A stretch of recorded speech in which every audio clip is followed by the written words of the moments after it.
आर्य ऐसन मनोहर मंगल आर्य मूरत सुहावन सुंदर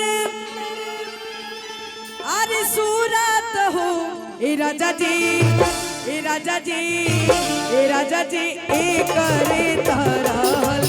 आ जरूरत मुहूर्त खूब सूरत ए राजा जी करे तरहल आ जरूरत मुहूर्त खूब सूरत हो इतनी सुहावन सुंदर सूरत मनोहर मंगल अमूलत हो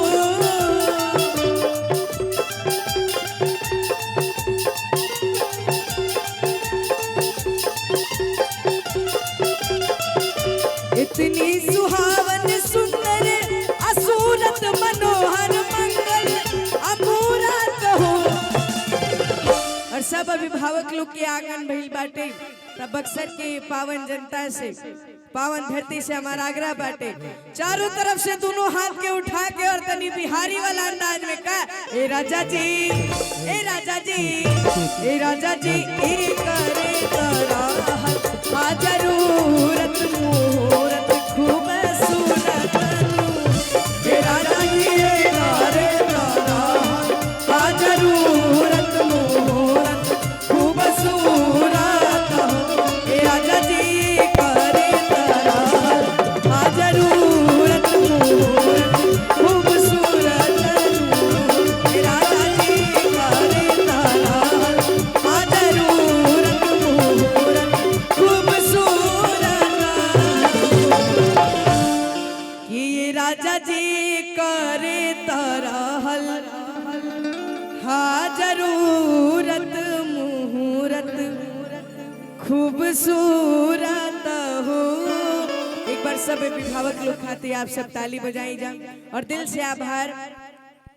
संजय सिंह चाचा जी के, संतोष पाठक बाबा के और साथ ही साथ मुन्ना तिवारी बाबा के कि आप सब आरवान जैसन हो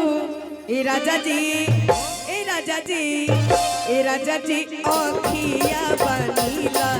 आसमान जैसन कृष्ण भगवान जैसन हो ए राजा जी औखिया बनीला आसमान जैसन कृष्ण भगवान जैसन हो। चाचा जी के मुखड़ा लागे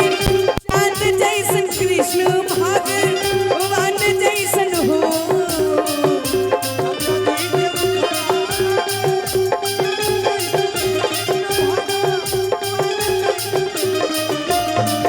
चाचा जी के मुखड़ा लागे चांद जैसन कृष्ण भगवान जैसन हो ए राजा जी ए राजा जी ए राजा जी औखिया बनीला आसमान जैसन कृष्ण भगवान जैसन हो ए राजा जी औखिया बनीला आसमान जैसन कृष्ण भगवान जैसन हो। अरे जिया हो बिहार के लाला जिया तू हजार साला जिया हो तू भोर बवाला जिया तू हजार साला जिया तू हजार तनी नाची के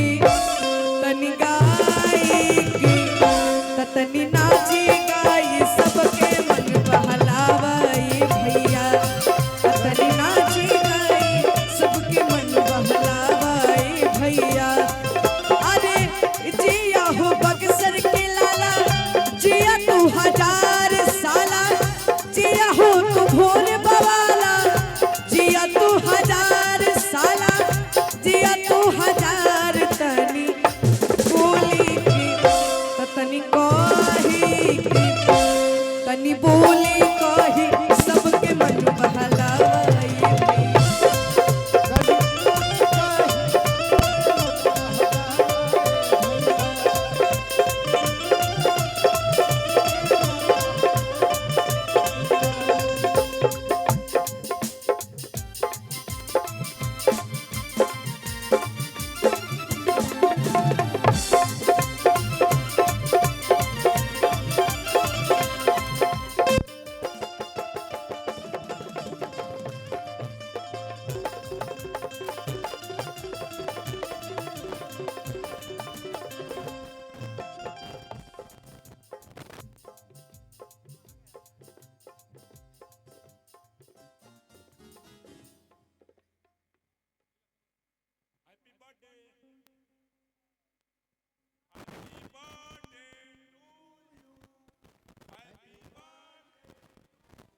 दिल से आभार आप सबके। और जितना भी लोग हमने के कक्कू अंकल, चाहे विनय साई अंकल, रवि अंकल, सुरेंद्र अंकल, सबके दिल से आभार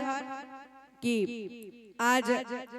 ये कार्यक्रम में हमारा जन्मदिन के शुभ अवसर पे रउआ सब लोग नहीं हमार सौभाग्य रहल और अपना बेटा पे, अपना भाई पे, अपना भतीजा पे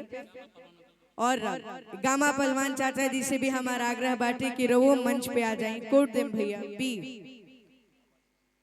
है मंच पे म्यूजिशियन लोग, बी बी बी बी बी दीजिएगा। और आज ये महफिल खाती जितना कहीं उतना कम बाटे। आज हमार सौभाग्य बाटे कि आप सब आइल बनी जाओ और एक ही लाइन हम